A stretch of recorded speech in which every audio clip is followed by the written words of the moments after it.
Ang durian ay kilala sa kanyang malakas na amoy at natatanging lasa. Ngunit nagdadala rin ito ng maraming benepisyo sa kalusugan. Puno ito ng bitamina at mineral. Mayaman sa antioxidants na tumutulong labanan ang free radicals. Naglalaman ito ng mga antioxidants na makakatulong sa pagprotekta sa mga cells mula sa oxidative stress at pamamaga.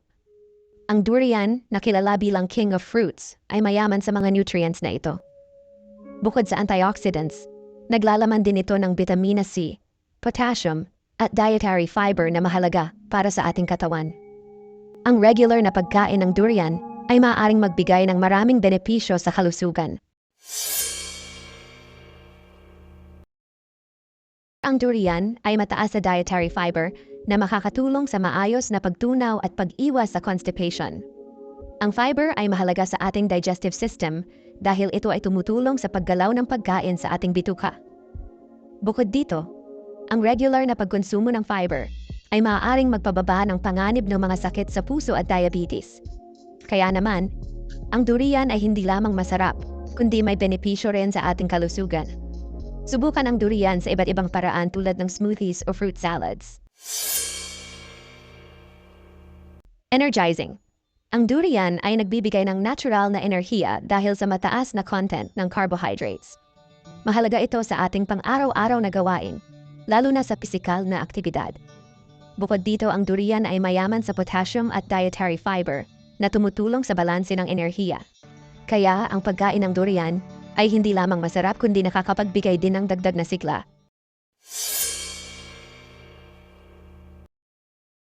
Mood booster. Ang ilang compounds sa durian ay maaaring makatulong sa pagpapabuti ng mood at mental health, kabilang ang serotonin at tryptophan. Ang pagkain ng durian kasama ang mga kaibigan at pamilya ay maaaring magdulot ng positibong karanasan, kaya subukan ang durian para sa isang mas masayang buhay. Mahalaga pa rin na kumonsumo ng durian sa katamtaman dahil ito ay mataas sa calories at taba. Ang sobrang pagkain nito ay maaaring magdulot ng pagtaas ng timbang at iba pang issue sa kalusugan. Kaya't mahalaga na isama ito sa isang balansing dieta. Tandaan, ang tamang dami ng durian ay maaaring magbigay ng mga benepisyo sa kalusugan. Ngunit, tulad ng anumang pagkain, ang susi ay ang tamang dami at balansing konsumo. Huwag kalimutang kumonsulta sa iyong doktor o nutritionista para sa tamang payo. Kung sa tingin nyo ay nakatulong ang video na ito, huwag kalimutang i-share ang video na ito sa inyong mga kaibigan at kapamilya, pa-like and follow na rin ang ating page at mag-subscribe sa ating YouTube channel para lagi kang updated sa ating mga bagong upload na videos. Kung gusto mong ma-shoutout sa ating susunod na upload na videos, huwag kakalimutan mag-comment sa ibaba.